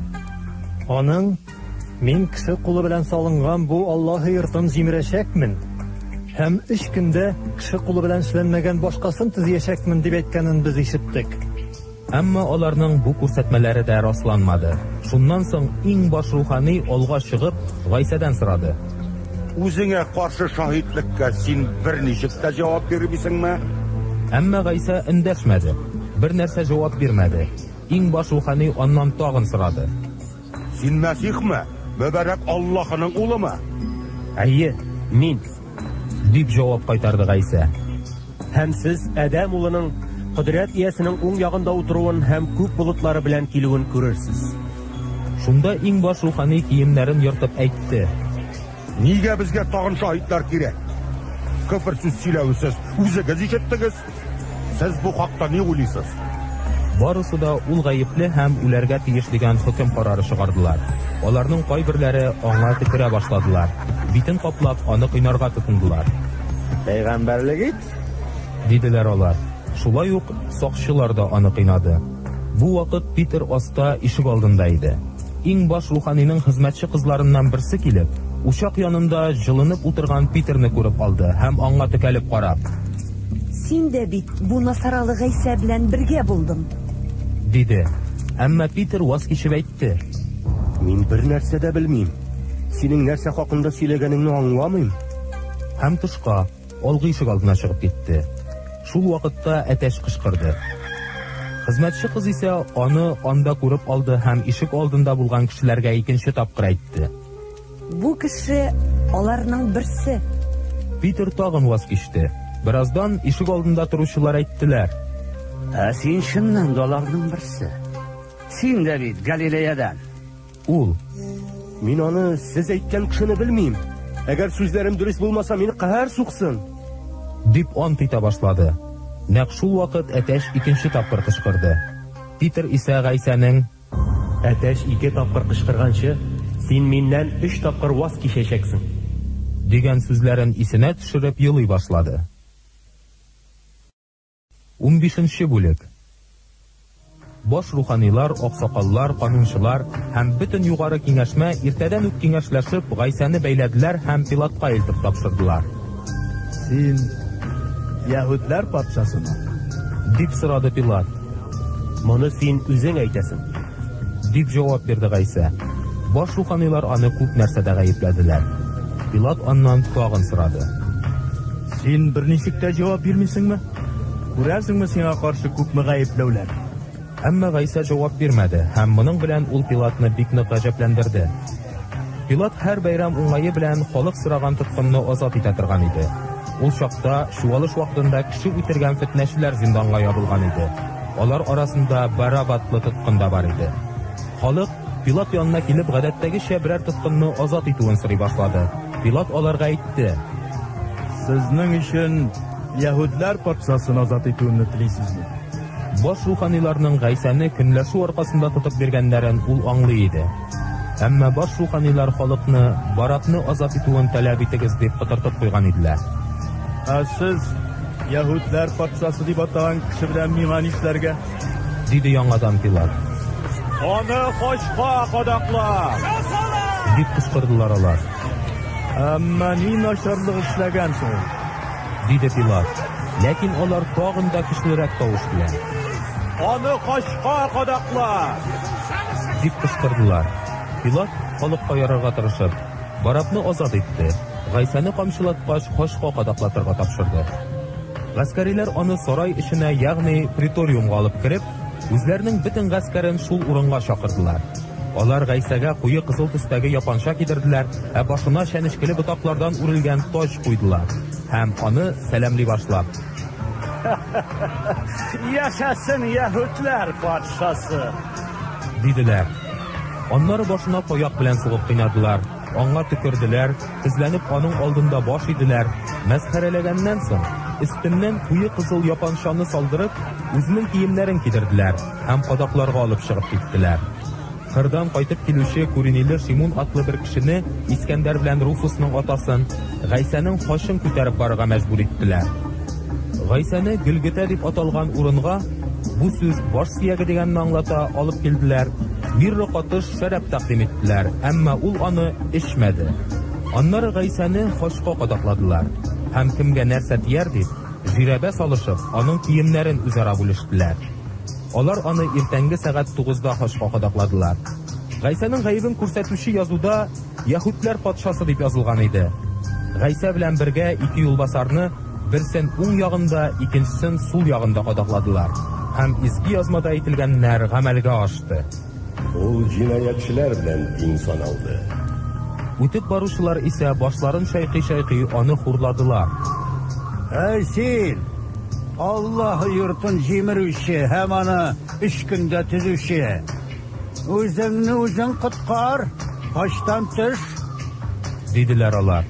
Шулай ук баш руханилар һәм канунчылар да Гайсаны мыскылладылар.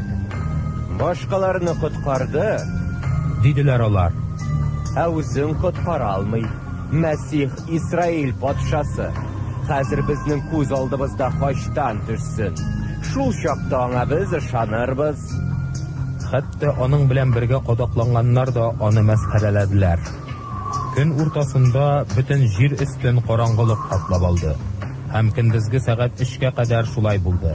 Сәгать 3-тә Гайса каты тавыш белән Элои, Элои, лема сабахтани дип кычкырды.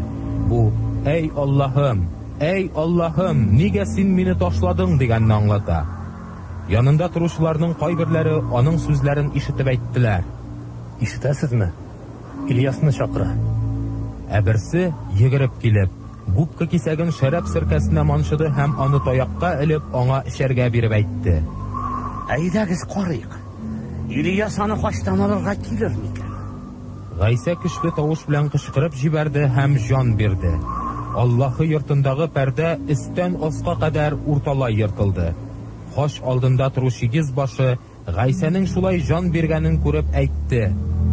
Бу кеше чыннан да Аллаһы улы булган икән. Анда ерактан карап торучы хатыннар арасында Магдалалы Мәрьям, шулай ук кеше Якуб белән Йосифның анасы Мәрьям һәм Саломи да бар иделәр. Алар Гайсага ияреп йөргән иделәр һәм ул Галилеяда булган чакта аңа хезмәт иткән иделәр. Һәм анда аның белән Иерусалимга килгән башка күп хатыннар да бар иде. Кич җитә иде. Бу көн бәйрәмгә әзерләнә торган көн, ягъни шимбә алды көн булганга күрә, югары киңәшмәнең абруйлы әгъзасы Ариматайдан булган Йосиф, ул да Аллаһы патшалыгын көтә иде. Пилат янына кыю рәвештә килеп, Гайсаның гәүдәсен алырга рөхсәт сорады. Аның инде үлгәненә Пилат гаҗәпләнде һәм йөзбашын чакыртып, Гайса үлдемени инде? дип сорады. Йөзбашы аның шулай булуын раслагач, Пилат Йосифка Гайсаның гәүдәсен алырга рөхсәт бирде. Йосиф ак җитен тукма сатып алып, гәүдәне төреп, таш тауны тишеп ясалган кабергә салды һәм таш тәгәрәтеп китереп, кабер авызын каплап куйды. Магдалалы Мәрьям белән Йосифның анасы Мәрьям Гайсаның кайда куелганын күзәтеп тордылар. 16-нчы бүлек. Шимбә көн үткәннән соң, Магдалалы Мәрьям, Якубның анасы Мәрьям һәм Саломи Гайсаның гәүдәсен барып майлау өчен хуш исле майлар сатып алдылар. Атнаның беренче көнендә, иртән иртүк, кояш чыгу белән алар кабер янына киттеләр. Кабер авызын томалаган ташны безгә кем аударып бирер икән? Диештеләр бер-беренә алар. Килеп җиткәч, карасалар таш читкә аударылган, ә ул таш бик зур иде.